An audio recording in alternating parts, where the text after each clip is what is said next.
बाकी सबको कुछ ना कुछ प्राप्त हो गया। अगर उद्धव तुम्हें मेरा विदुर मिले तो उससे कह देना मैत्री ऋषि के पास जाकर के हरिद्वार में गंगा किनारे पर मेरी भागवत कथा सुन ले। अब की बार अपनी शक्तियों सहित श्रीमद् भागवत जी में मैं प्रवेश कर रहा हूं तो मुझसे मिलने का ही अवसर प्राप्त हो जाएगा। अब मैं चलता हूं। अब उद्धव जी ने विदुर जी को प्रणाम किया, विदुर जी ने उद्धव जी को प्रणाम किया। उद्धव जी बद्रिका धाम में पहुंचे जहां पर पांडुकेश्वर नाम का मंदिर आज भी है गंगा किनारे पर।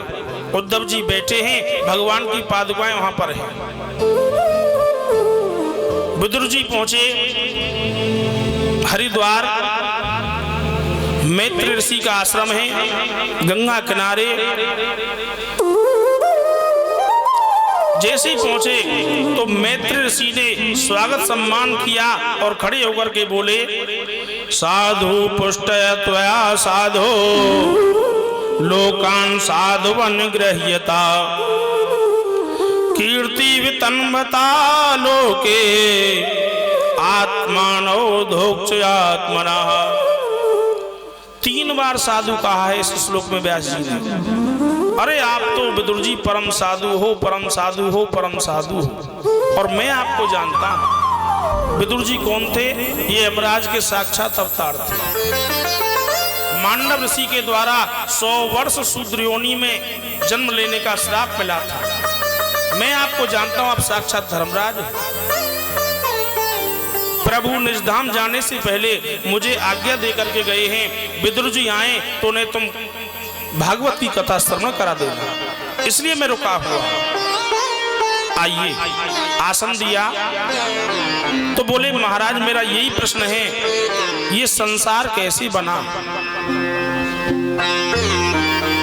बोले संसार देखो विदुर जी, भगवान ने सोचा एको हम बहुत श्यामी, मैं एक हूं और बहुत हो जाऊं। शुद्ध चावल बोने से धान उत्पन्न नहीं हो सकता जब तक चावल पर छिलका ना हो। बोले वृंदावन में हरिलाल की जय, सद्गुरुदेव भगवान की जय हो। शुद्ध चावल ब्रह्म है और शुद्ध ब्रह्म कभी माया नहीं, संसार नहीं बना सकता। ऐसी जब तक चावल पर छिलका नहीं होगा तब तक धान उत्पन्न नहीं होता। आज भगवान ने प्रकृति पुरुष का एक जोड़ा उत्पन्न हुआ। पुरुष कहते हैं जैसे प्रकृति और पुरुष का जोड़ा उत्पन्न हुआ। थोड़ी स्लो रखना भैया, थोड़ी स्लो। पुरुष में 2 तत्व हैं, आत्मा और परमात्मा। आत्मा परमात्मा में मिल जाती है। प्रकृति में भी 2 हैं, संसार और ये शरीर। या हमारा ये शरीर ही रह जाए संसार में। प्रकृति पुरुष का जोड़ा उत्पन्न हुआ, उन दोनों के संयोग से एक महतत्व प्रकट हुआ। थोड़ा ध्यान दें, महतत्व जल में पड़ा रहा, उसमें 3 अंकुर उत्पन्न हुए, सतोगुण, रजोगुण, तमोगुण।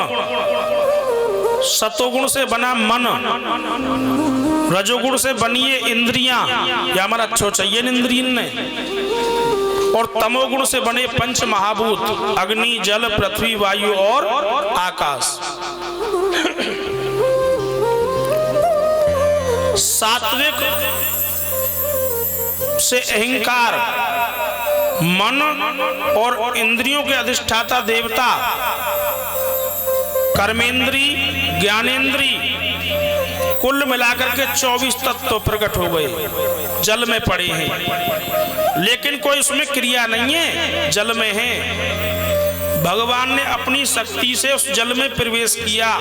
पंडित जी आमे तुम्हारे हर काम में आमे सब आते के ध्यो शांति जले फेंके जलते आचमन जल के छींटे क्यों लगवा में दूध के क्यों ना लगवा में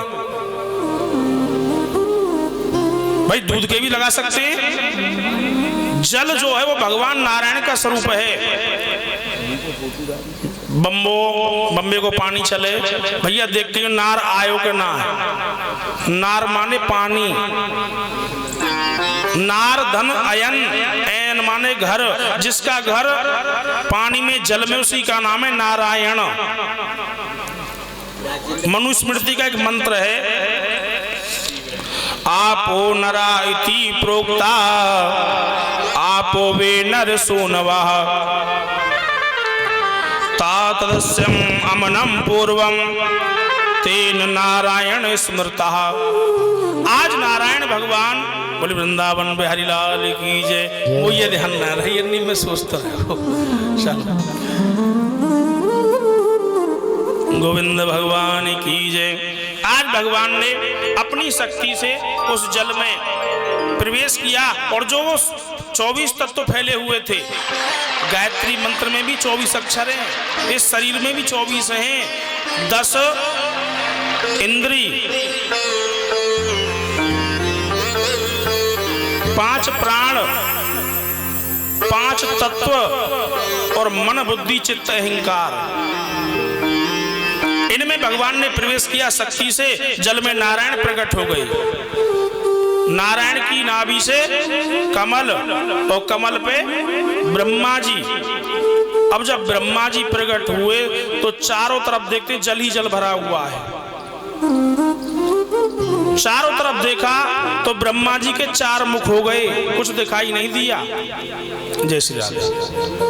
ब्रह्मा जी बोले भाई मेरा आधार ये कमल है और कमल का आधार क्या है इसको खोजना चाहिए। कमल की नाल के सहारे नीचे नीचे चलते हैं जल में पहुंचते पहुंचते चलते चले जाते हैं लेकिन कुछ थाह नहीं मिलती है।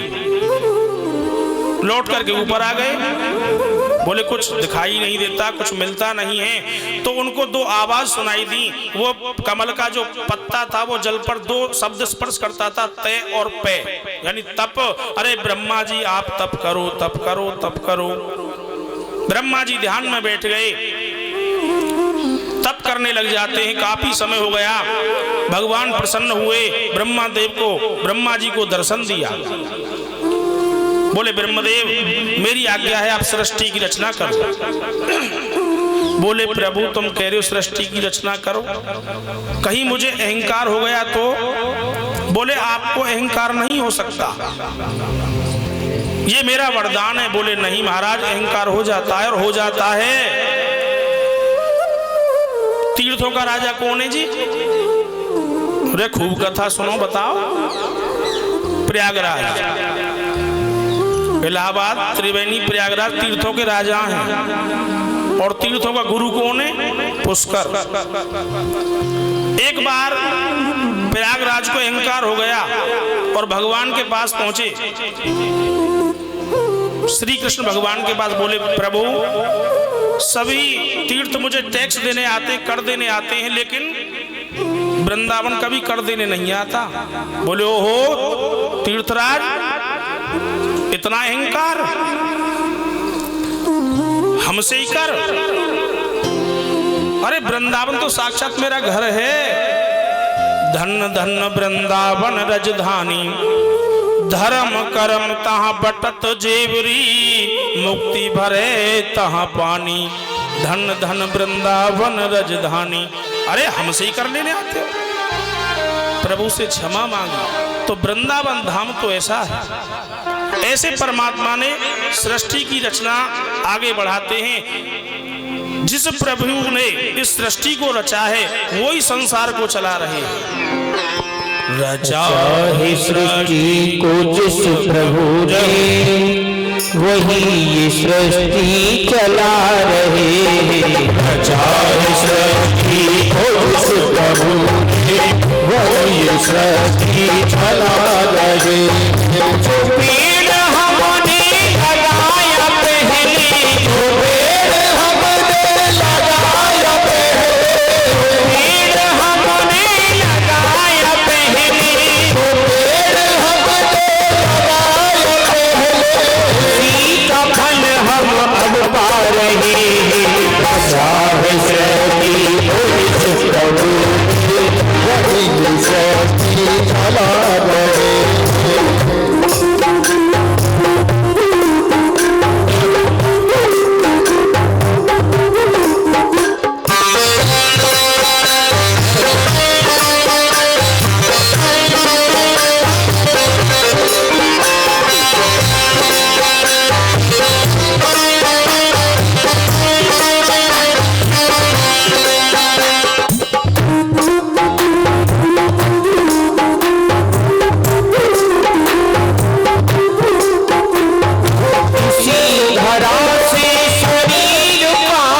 को जिस प्रभु ने वही सृष्टि रचा रहे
वही सृष्टि चला रहे हैं।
भगवान की जय जय श्री राधेशा।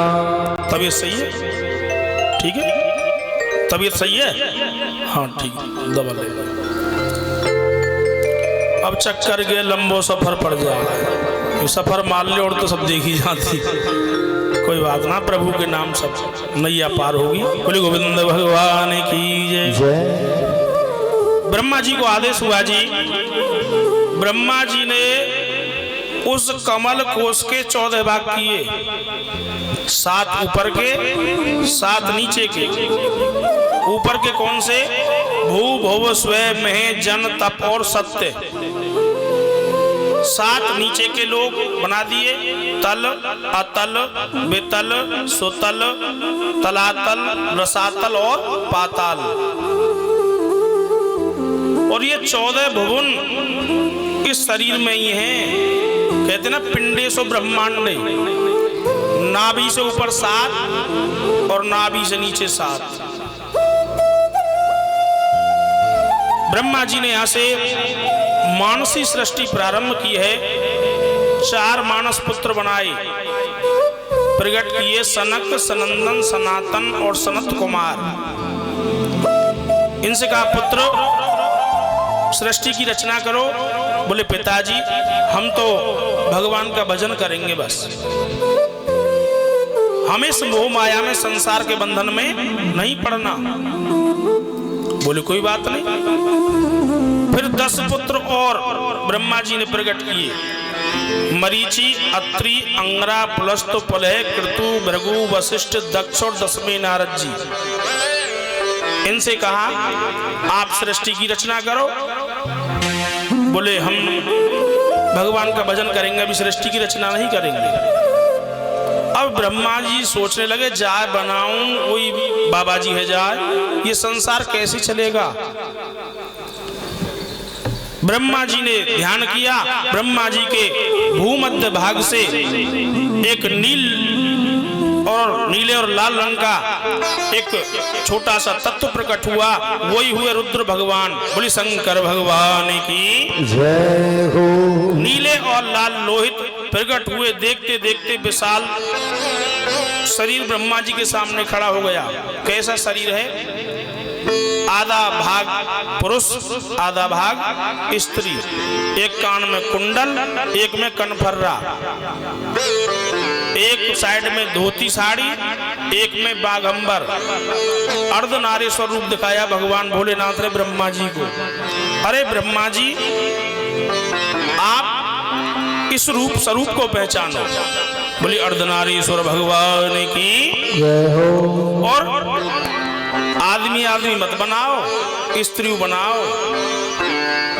अब ब्रह्मा जी की समझ में आ गया, ध्यान किया और अपने शरीर के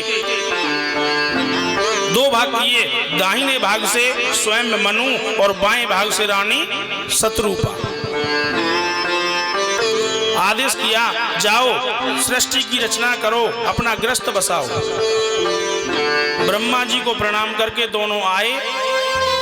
इस मृत्यु लोक पर, पृथ्वी लोक पर जब आए तो देखा सारी पृथ्वी पर जल ही जल है, जलमग्न पृथ्वी है। बोले यहाँ कहाँ पर, किस स्थान पर रहे। लौट करके जाते हैं ब्रह्मा जी के पास। बोले पिताश्री सारी पृथ्वी पर जल ही जल है, पृथ्वी का कुछ मालूम नहीं है। अब तुम सोचोगे ये ब्रह्मा जी बैठे बैठे सृष्टि की रचना कहाँ कर रहे थे, ये जनलोक में बैठे हुए कर रहे थे, जो 7 लोक ऊपर के। अभी बता दें 4 प्रकार की प्रलय होती है, नित्य प्रलय, नैमित्तिक प्रलय, आत्यांतिक प्रलय, प्राकृतिक प्रलय। नित्य प्रलय कहते हैं जो हमारे जीवन में रोजाना होती है। जब हम सो जाएं, कछु मालूम रहे कहाँ गए जी, मर जाएं, आप मरे जग पल्लो, बड़ी बूढ़े कह करें आप मरे जग पल्लो, तो रोजाना प्रलय हो, रोजाना ये नित्य प्रलय है। प्राकृतिक प्रलय होती है जिसमें पूरी प्रकृति नष्ट हो जाए। नैमित्तिक प्रलय होती है ऊपर के लोक बचे रहें और नीचे के लोक नष्ट हो जाएं। और आत्यांतिक प्रलय होती है जिसमें किसी को ज्ञान हो जाए संसार मिथ्या है, अपने ही मन में अपने ही ध्यान में लगा रहे, प्रभु के ध्यान में लगा रहे। 4 प्रलय होती है। आज जनलोक में पहुंचे पिताश्री, पृथ्वी का मालूम नहीं है कहां पर है। अब ब्रह्मा जी ने जैसे ही ध्यान किया, ब्रह्मदेव की नासिका से छोटा सा एक बारहा प्रकट हुआ। देखते ही देखते विशाल आकार हो गया। बोलिए यज्ञ बारहा भगवान की जय हो। इनका नाम है यज्ञ बारहा, जो भगवान के अवतार हुए। 12 शुकर का स्वरूप है। भगवान समझ गए पृथ्वी कष्ट में है, रक्षा करनी चाहिए। जल के अंदर पहुंचे, पृथ्वी को उठाया, और उठाया नहीं दबाया। जिधर दबाया उधर निचला हिस्सा हो गया, जल बहने लगा। और जिधर से उठी उधर पहाड़ी पर्वत क्षेत्र बन गए। अपनी डालों पर रख के पृथ्वी को ला रहे थे। उसी समय हिरण्याक्ष नाम का दैत्य आ गया जो इस पृथ्वी को ले गया था। बोले अरे वन्य जीव तुम कौन हो वन गोचरा? भगवान बोले अरे हम वन गोचर हैं, हमको वन्य जीव कहता है? तू भी तो ग्राम सिंह है। ग्राम सिंह कहते हैं कुत्ता के लिए, भगवान ने कुत्ता बोल दिया। पृथ्वी को स्थापित किया, दोनों में युद्ध होने लगा। महाघमासान भयंकर युद्ध हुआ। युद्ध करते करते भगवान के हाथ से गदा छूट गई। देवता बोले दुष्ट मरने में नहीं आएगा। आज भगवान ने सुदर्शन चक्र का ध्यान किया और हिरण्याक्ष का सिर विदीर्ण कर दिया। बोले गवारा भगवान की। देवताओं ने पुष्प वर्षा की, पृथ्वी को स्थापित किया और मनु महाराज को इसका अधिपत्य सौंप दिया। राजा परीक्षित बोले गुरुदेव ये बताइए गुरुजी, अब तक तो सृष्टि वर्णन चल रहा था, ब्रह्मा जी ये सृष्टि की रचना कर रहे थे और ये दैत्य राक्षस हिरण्याक्ष कहां से आ गया? बोले राजन, द्वारपाल हर के प्रिय दो, जय और विजय जान सबको, विप्र साप से दोनों भाई, तामस असुर देह तिन पाई। एक समय की बात है राजन, सनकादि ऋषि भगवान के क्षीर सागर धाम में दर्शन करने जा रहे थे। 6 डोरियों को पार कर गए। 7वीं डोरी पर जब पहुंचे तो जय और विजय नाम के 2 गण खड़े हैं।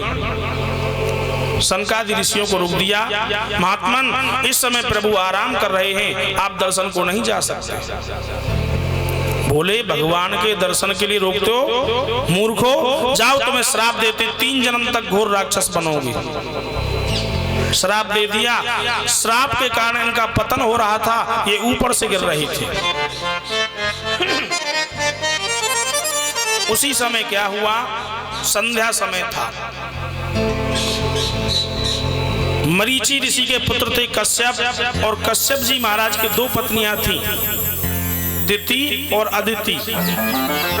अदिति के हुए देवता और दिति के कोई संतान नहीं थी। शाम के समय आज दिति बोली मेरे कोई संतान नहीं है, काम इच्छा हुई और अपने पति कश्यप ऋषि के पास पहुंची। जाकर के महात्मा के अधो वस्त्र को पकड़ लिया, मुझे काम इच्छा है। बोले देवी अरे इस समय ये संध्या समय है और संध्या समय 4 काम वर्जित हैं। चत्वारि खलु कर्माणि संध्या काले विसर्जयेत्, आहार मैथुनम निद्रा स्वाध्याय चतुर्थकम। शाम के समय 4 काम नहीं करने चाहिए। संध्या समय कौन सा होता है? जब सूर्य भगवान छिप रहे हैं, 15 या 20 मिनट का समय होता है।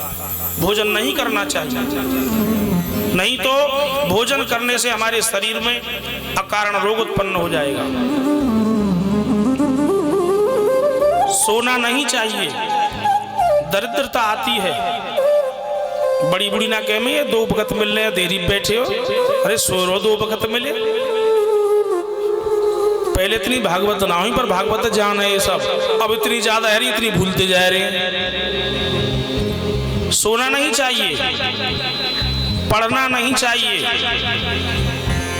और पति पत्नी को एकांत में नहीं जाना चाहिए, दुष्ट संतान होती है। माता के दोष से संतान ये दुष्ट हुई। माता के 97 अंश होते संतान में, पिता के 3 अंश, 1 मान लो 2 मान लो, सबसे ज्यादा शरीर बनता माता के अंशों से। एक पंडित जी के लड़का थे अकेले, लड़के को अच्छा पढ़ाया, विद्वान बना दिए। अब माता पिता बूढ़े है गए, बोले भैया शादी कर ले। बोले मैं शादी नहीं करूंगा। बोले शादी ना करेगो तो हमारा तो नाम डूब जाएगा, वंश कैसे चलेगो। बोले अगर पिताजी आप जिद करते हो तो मैं जैसा कहूँ ऐसा करोगे। बोले हाँ भैया। तो बोले मेरी शादी कई अंधी लड़की तो करवा दो। बोले कैसो बाबरो पागल है, अरे अंधी लड़की तो शादी। बोले हाँ नहीं तो शादी नहीं करूंगा। बोले भैया अब तू ही देख कहाँ मिलेगी अंधी, दोनों नेत्रों से अंधी हो। देखभाल की एक अंधी कन्या मिल गई, बड़ी धूमधाम से विवाह हो गया। विवाह जब हो गया बड़े प्रेम से रहे, 1 वर्ष बीत गया, एक पुत्र हुआ। बड़े प्रसन्न हैं, उस पुत्र को गोदी में लेकर के खिला रहे थे। देखो कितनी सुंदर आंखें हैं, कितनी सुंदर नाक है। अब बेचारी पास में बैठी, जाओ बेटा हो अंधी के। बोले तुम तो मुझे चिढ़ा रहे हो, अरे मुझे दिखाई ना दे तो तुम ऐसे शब्द कह रहे हो। कितनी सुंदर आंखें, कितनी सुंदर नाक है। बोले देवी मैं तुमको चिढ़ा नहीं रहा हूं, तुमको आंखें चाहिए। बोले आंखें चाहिए, अरे आंख को कौन मना करेगा, देखना सब चाहते हैं। उन्होंने जल लिया हाथ में, जो उसके पति थे चाक्षुषी विद्या जानते थे, विद्वान थे। अस्तोमा सदगमय तमसोमा ज्योतिर्गमय, उस विद्या का ध्यान किया और उस जल को नेत्रों से अपने पत्नी के लगा दिया। अब जैसे बोले नेत्र खोलो, नेत्र खोले तो दिखाई देने लगा। पति के दर्शन हुए, पुत्र को देखा बड़ा सुंदर है। अब तो बड़ी प्रसन्न। 1 वर्ष और बीत गया, एक पुत्र और हो गया, 2 बेटे हो गए। धीरे धीरे बड़े हुए। बड़े बेटे की आयु 20 वर्ष और छोटे की 18 वर्ष। अब एक दिन दोनों बैठे आपस में बोले, बतरा रहे। अब पत्नी कह रही है जी बताओ तुम्हें अब विद्या जाने, तुम्हें ब्याह की चुना ठीक कर ली तुमने। चलो ब्याह को ठीक ना करी तुमने तो पहला बेटा हुआ उससे पहले ठीक कर लेते, और जब पहला पुत्र हो गया अब तुमने मुझे ठीक किया है, ऐसा क्यों किया। बोले देवी अगर तुम इसका रहस्य जानना चाहती हो तो आज हम और तुम झूठ मूठ की लड़ाई करेंगे। बोले ठीक है। अब तो दोनों पुत्र घर से बाहर थे, घर की कुंडी लगा ली, बाहर वाला दरवाजा बंद किया और एक फटो से बांस ले लिया और आपस में कभी दीवार में मारे, कभी खाट में मारे। और पंडितानी अरे मर गई, अरे मर गई, शोर मचा। पड़ोसी कह रहे आज तो घर में भैया पंडित जी के में लाठोबाजी। दार फार बनाई, पतेली फेंक दी, चावल फेंक दिए, भोजन इत्यादि सब इधर उधर सामग्री कर दी। अब वो जो पंडित जी थे वो छिप गए। थोड़ी देर बाद बड़ा पुत्र आया। माँ माँ, हाँ बेटा, कराहे के बोली। अरे भोजन नहीं बनाया, क्या हुआ। बोले बेटा आज तो तेरे बाप ने बड़ी मारी, नहीं डंडा टूटो पर वो मेरी तमाम नस नस तोड़ दी है। माँ कोई बात भैया मालूम ना है, बिना बात के पीटी हूं। अब पुत्र ने क्या कहा, माँ माता पिता के बीच में बोलने का हमको कोई अधिकार नहीं है। कोई बात नहीं, भोजन नहीं बनाया, शाम को खा लेंगे, ऐसे कह के वो चला गया। थोड़ी देर में आवे मोबाइल लेके, तो ना बड़ो मोबाइल जींस पेंट मारो छोटो। माँ माँ, बोले हाँ बेटा। अरे खाना नहीं बनाया। अरे खाने की पर रही है, मेरी देही तोड़ दी तेरे बाप ने। क्या बात है गई, तो डंडा टूटो पड़े हो भैया, मेरी तमाम नस तोड़ देंगे। अरे कोई कारण तो होगा, बिना कारण के बेटा तो ले आजम दे, आज बाप है। हम देखेंगे अगर जैसे धोबी लत्ता ने छोड़ दे, हमने उन्होंने छोड़ दिया तो हम तो कौन कहेगा। वो भी कह करके बाहर चला गया। अब थोड़ी देर में पंडित जी निकले। बोले देवी कुछ अंतर देखा। अंतर देखा, मैंने तुम्हारे नेत्र जब तक ठीक नहीं किए केवल तुम मेरा ही ध्यान करती थी। पहला पुत्र हुआ तुम जब तक अंधी थी, उसमें पूरा स्नेह मेरा ध्यान करते करते उसमें सब गुण मेरे आ गए, इसलिए वो कह के चला गया माता और पिता के बीच में हमारा कोई अधिकार नहीं है। और जब मैंने तुम्हारे नेत्रों को ठीक कर लिया तो किस पर दृष्टि पड़ी होगी, जिससे छोटे बच्चे ने कहा कि आज अंधे पिताजी आज हम ही देखेंगे। ऋतु स्नान करने के बाद या तो सूर्य देव के दर्शन करने चाहिए, या भगवान की कोई चित्र हो, फोटो हो, या अपने पति देव के दर्शन करने चाहिए। जिस पर भी दृष्टि पड़ जाएगी उसी के गुण संतान में आ जाते हैं। परीक्षित जी कथा कहाँ चल रही? मंदिर पे? गोविंद भगवान की जय। आज कश्यप ऋषि की पत्नी दिति ने महात्मा को विवश कर दिया। महात्मा जी ने कहा देवी संतान तो होंगी पर तुम्हारे राक्षस होंगे। बोले पतिदेव एक तो मैं वैसे ही दुखी थी, संतान नहीं थी, अब राक्षस होंगे तो वैसे दुखी रहूंगी, कोई उपाय बताओ। बोले संतान तो देवी राक्षस होंगी, लेकिन तुम आग्रह करती हो तुम्हारा एक नाती भगवान का परम भक्त होगा, वही हुए प्रहलाद जी। बोले गोविंद भगवान की जय हो। आज मनु महाराज को अधिपत्य सौंप दिया जी। इनके 5 संतानें हुई। पहले 3 कन्याएं हुई, आकुति, देवहूति और प्रसूति। 2 पुत्र हुए, उत्तानपाद और प्रियव्रत। जब संतानें जवान हुई तो आकुति का विवाह रुचि प्रजापति के साथ कर दिया मनु महाराज ने, और इनके यहाँ पर यज्ञ पुरुष भगवान ने जन्म लिया। ये भगवान के अवतार कहलाए। बोले यज्ञ पुरुष भगवान की जय। इन्होंने ही मानव को, हमको, आपको यज्ञ करने का धर्म सिखाया। यज्ञ पुरुष भगवान का विवाह दक्षिणा के साथ में हुआ। इनकी पत्नी का नाम था दक्षिणा, इसलिए यज्ञ कराने के बाद दक्षिणा देने का नियम है। और इनके संतान भी हुई। कौन? तोष, प्रतोष, संतोष, भद्र, शांति, जो उस मनवंतर में तुषित नाम के देवता कहलाए। यज्ञ और दक्षिणा के द्वारा संतोष संतान हुई, इसलिए ब्राह्मण को संतोषी होना चाहिए। ब्राह्मण मिट जाए जो दान से नेह करे, क्षत्रिय मिट जाए को दान के खाए ते, आलस करे ते किसान मिट जाए,